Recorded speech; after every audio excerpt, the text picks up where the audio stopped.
Binge the full week of The Ray Taylor Show ad-free over at inspireddisorder.com/plus. This is The Ray Taylor Show. Squid Game, Season 1, Episode 8, Frontman. This is the show where I recap every episode of Squid Game. So, if you haven't watched it, I highly recommend you do, because I'm going to spoil the episode, as I do in every episode of these breakdowns every Tuesday. Only one more episode left after this one, so move on to another show after that. But just a warning, a heads up for anybody watching or listening that, if you don't want to be spoiled on what happens in Squid Game, Season 1, Episode 8, just wait for tomorrow's episode where I talk about my opinion on current events. But anyway, this one takes over. This takes off as the cop in the last one got away. Snuck out after the VIPs, got the recording of the VIPs spilling the beans. He gets a scuba tank, gets off the islands in the ocean. The front man, along with staff, is in a boat chasing him.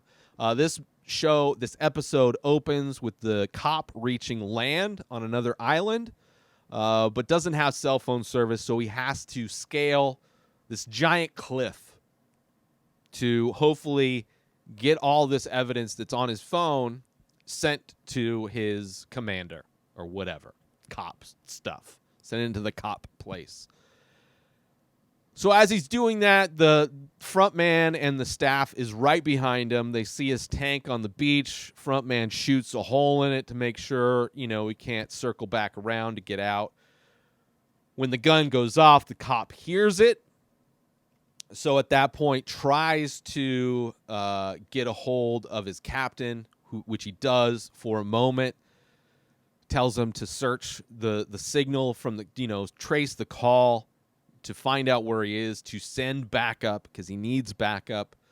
He's trying to send all these pictures and videos, but of course, his phone is low on battery. Of course, it's got spotty service, so the files keep having to be resent. I appreciated that aspect of the show.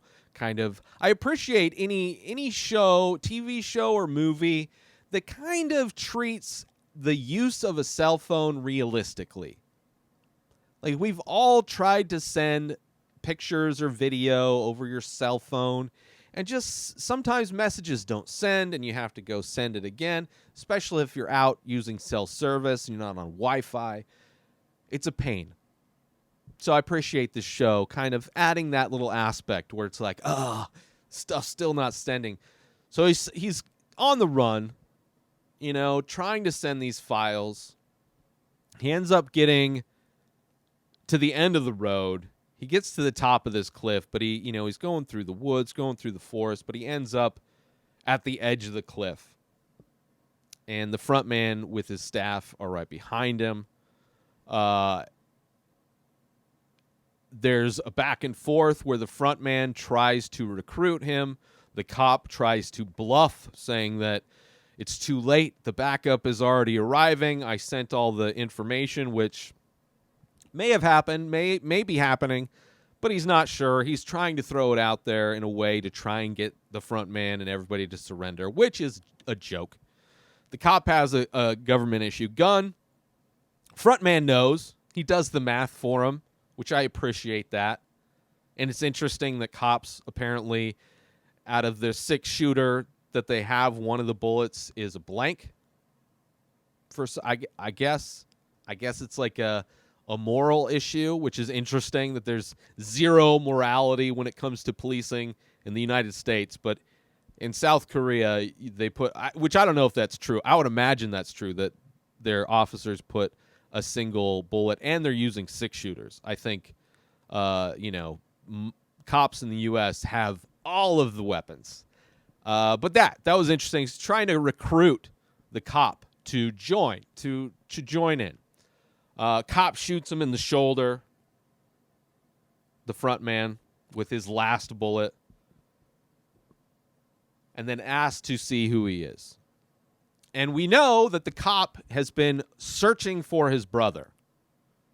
Finally found out that his brother actually won the Squid Game a few years ago. When he got into the records room, he saw his brother's name that he had won. So the frontman goes, takes off his mask, and da-da-da-da, it is his brother, Jun-ho. And he can't comprehend. It blows his mind that's his brother. Why is his brother the frontman? Why did he win and then go back to run the thing? So many questions. But at least he found his brother. And then the front man shoots him in the shoulder. Cop goes falling off the cliff into the ocean. So later we see the front man remove the bullet from his shoulder. You know, the front man shot his brother in the shoulder. So assuming they have the same injuries, the brother, if he survived the fall to the ocean, which could have happened, we don't know. His body wasn't on the rocks. We don't see the body. And I think this show does a very good job at making sure we see the dead bodies of people that are no longer around.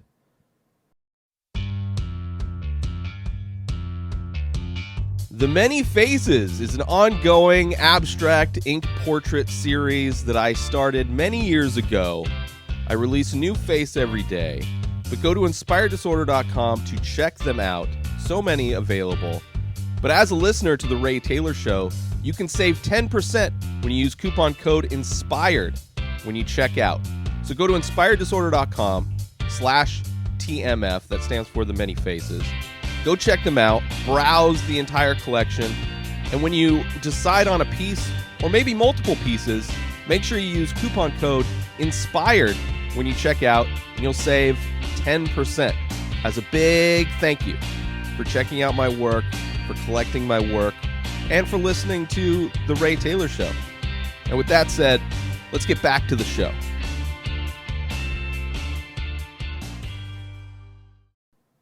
So we don't know. Maybe season 2, or maybe in the next episode.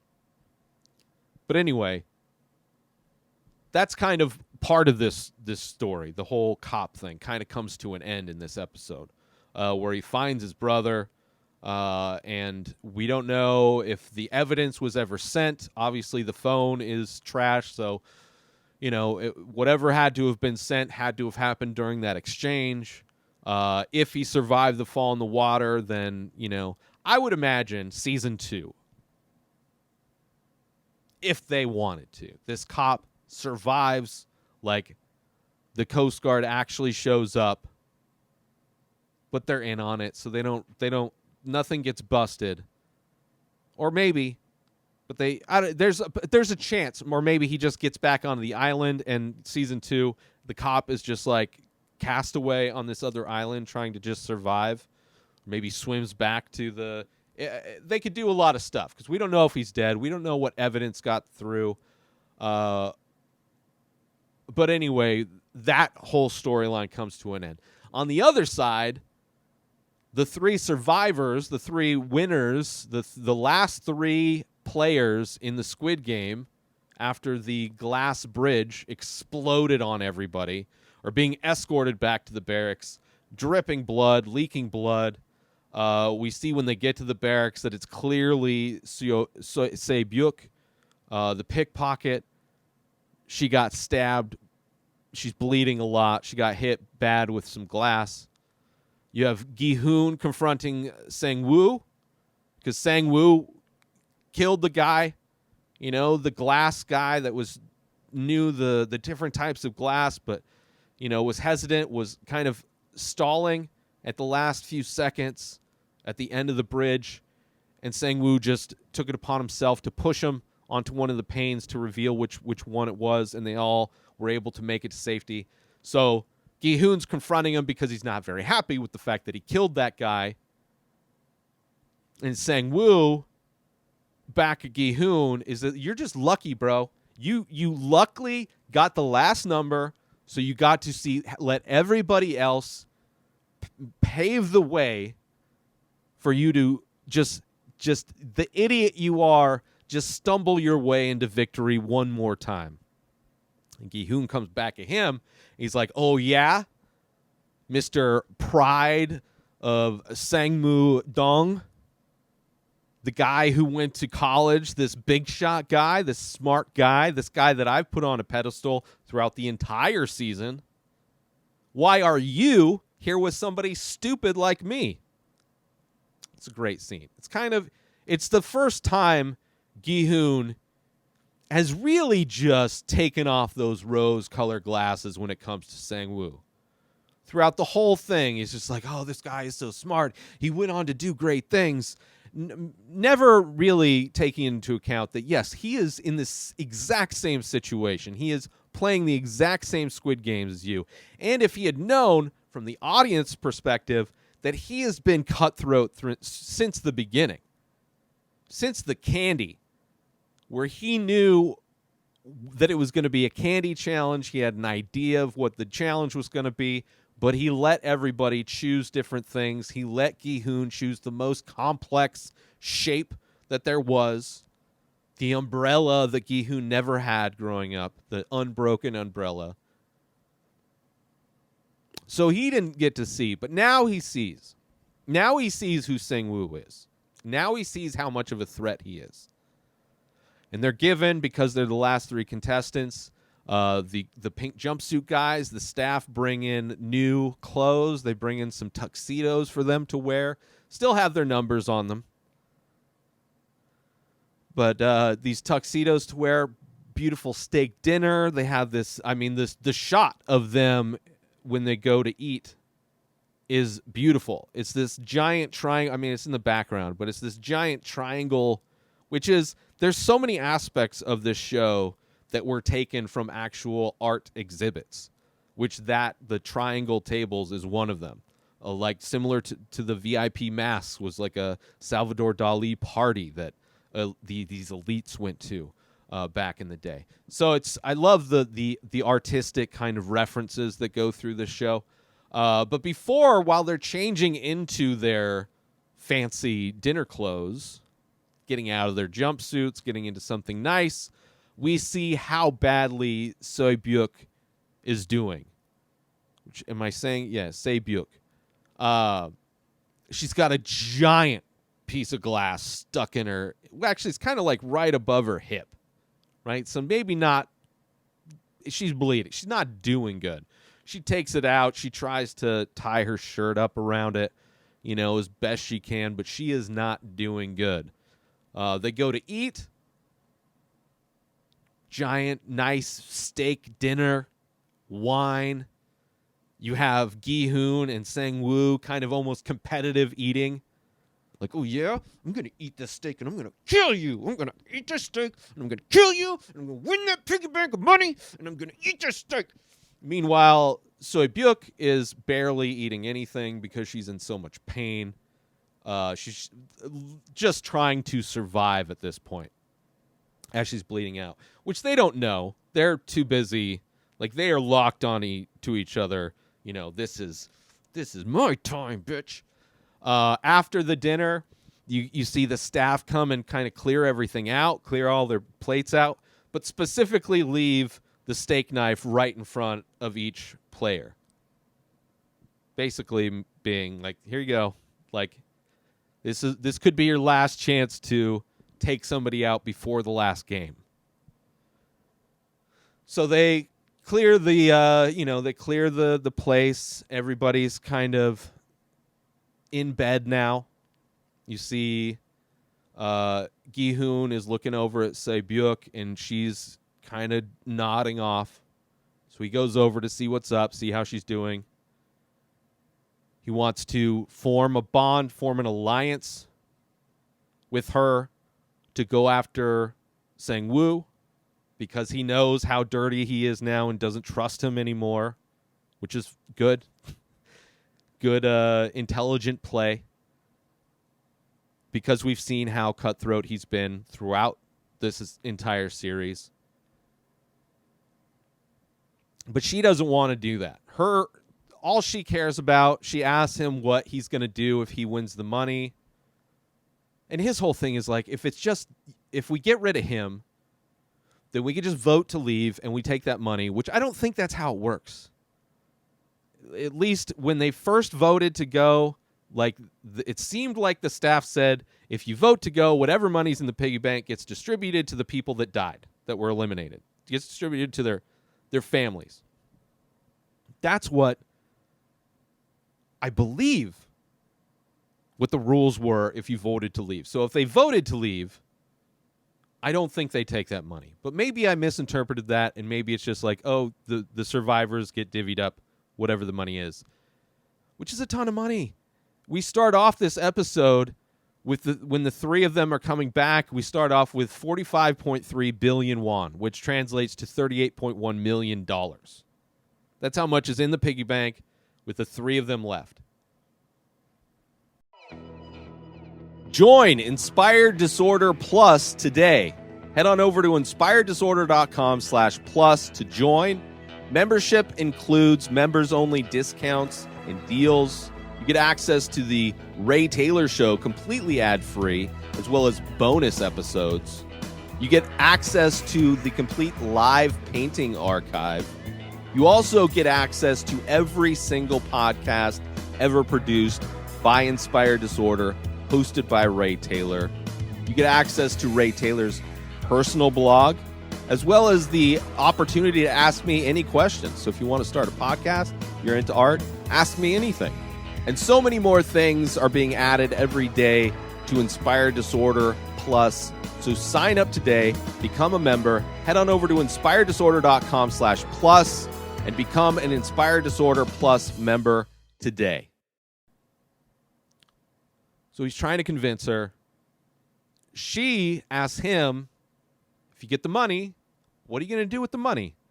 Similar to the conversation she had during the Marbles episode with the other girl that was very short-lived in the show.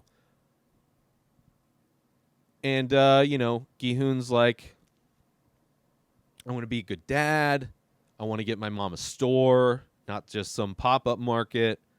He has all of the things, which we pretty much know what he wants to spend the money on, to get rid of his debts, obviously, but also be a good dad finally and take care of his mom finally. Be a positive influence on those two things instead of a parasite. And we hear again about how Sae-byeok wants to buy a house so she can get her mom from North Korea to come, so she can get her brother, who's in foster care right now, to live, and they could be a family in this house, and that's all she wanted. So she asks him, if either of us survive, let's promise that we will take care of each other's family. So if I win, I will take care of your daughter and your mom, and if you win, you will take care of my brother and get my mom out of North Korea. Right? That's what, as she's like dying. So he agrees. The one thing with Gi-hun is, like, he is, despite being a bastard, despite being kind of a horrible dad, a horrible son, just kind of a degenerate in every single way, we see that he has a lot of heart and that he cares about people. In general, he cares about people, despite the fact that him not really caring about the people close to him early on in the story. He has heart. He has compassion. He has humanity. Where somebody like Sang-woo, devoid. He is checked out of all of that. He is living in a different reality. But Gi-hun agrees with Sae-byeok, and he sees across the room that Sang-woo fell asleep, dropped his steak knife. So Gi-hun slowly gets the knife out of his pocket, going to go kill him. So it's just him and Sae-byeok in the last game. But as he's going, Sae-byeok says, "You're not that kind of guy. That's not who you are. You're not a killer. You're not him. That's what he would do. That's not what you do. You may not be the greatest dude, but you have humanity. You're not somebody who kills. You're not, despite the fact that all of these, 464 people or 461 people are dead. However many people are dead. All the people that filled up that piggy bank. aren't necessarily directly contributed to you, but, indirectly, everybody's responsible for all those deaths, which is something Sang-woo brought up in their little kind of tryst after the last game. So he goes. She says that. He stops. She kind of passes out. So he goes to see what's wrong. He sees how much she's bleeding, just bleeding through her white tuxedo top. And Gi-hun, in an effort to try and get some help, which is ridiculous because, as we know, there is no medical attention in this facility. The only doctor that existed in that building at any moment was a contestant.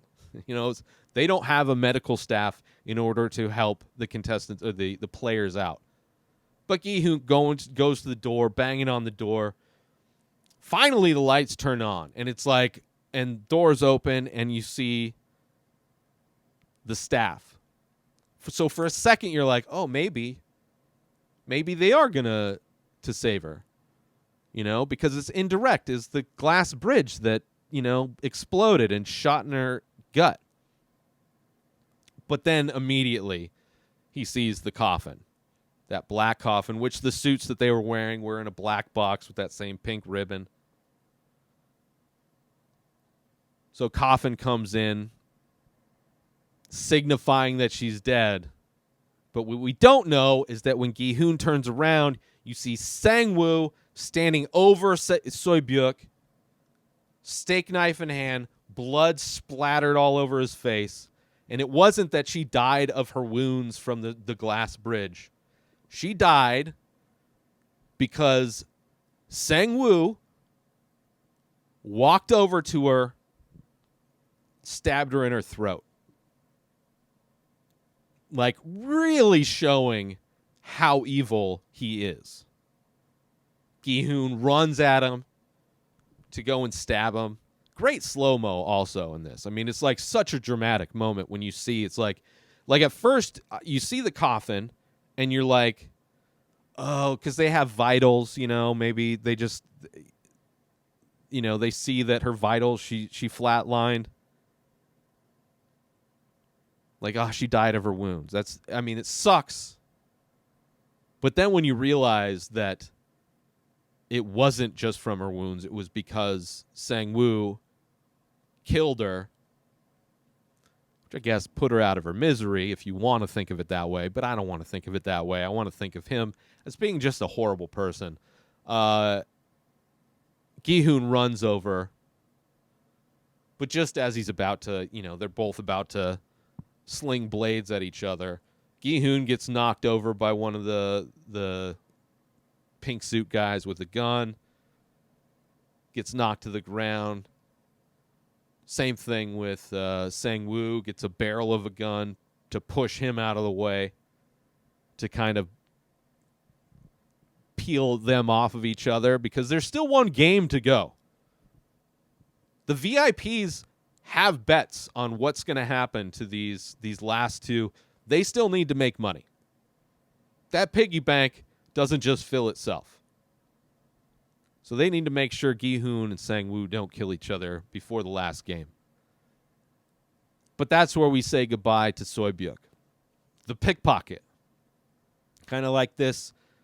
You don't really like her, although you don't really like any of these characters because they're all kind of desperate people, not necessarily the best. Ali, probably one of the most purest of all of the characters that we see, that we're introduced to over throughout this show. Probably, the least horrible person, but they're all, because they're in so much debt, are not doing the best kinds of things. But we say goodbye to Sae-byeok, which great actress, great character. Would love to almost see a spin-off, like the prequel of her getting out of North Korea and, just trying to make money, pickpocketing and working for the gangster. I would almost like to see a spin-off of that because I thought she was great. Could hold her own, she made it to the top 3. So she was a badass. But yeah, I think that's it. Is that where it goes? Steak knife. Yeah. Yeah, that's pretty much it. They get knocked to the ground. We see, the money. So her death, it went from 45.3 billion won to 45.4 billion won. So her life was worth basically 100 million won, which, not like $100,000. I just did it quick. I don't know. Somewhere around there. So it's not that much more. So if they could have voted to get out of there, they would have been splitting the money 3 ways, but her death, at that point, it's not that much more money. It's not like when half of the field was eliminated in red light, green light, where you see the piggy bank first fill up. So you see the money go in, you see her coffin get put into the furnace turning on. And that's the end of the episode. The last episode, episode 9, One Lucky Day, I will be talking about next week, and we will see where it all ends up with everybody.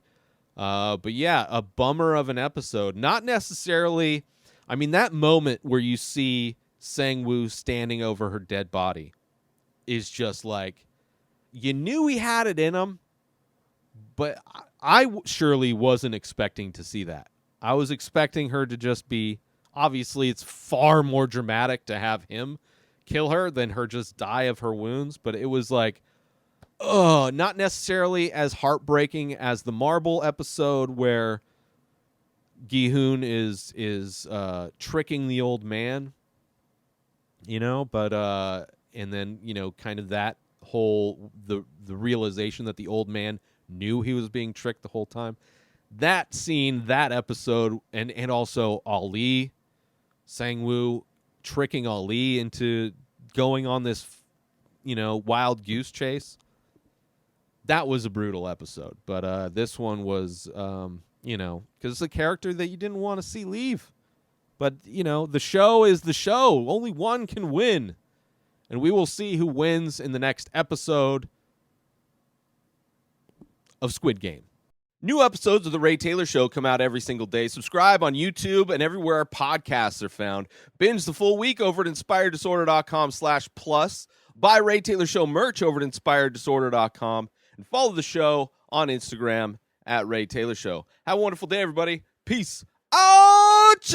Today is the day where you wake up and you realize that everything that you've been dreaming about, everything that you've been wanting, every goal and wish and hope that you've ever had can become real. Dreams can come true. What you manifest in your mind, you can bring to reality.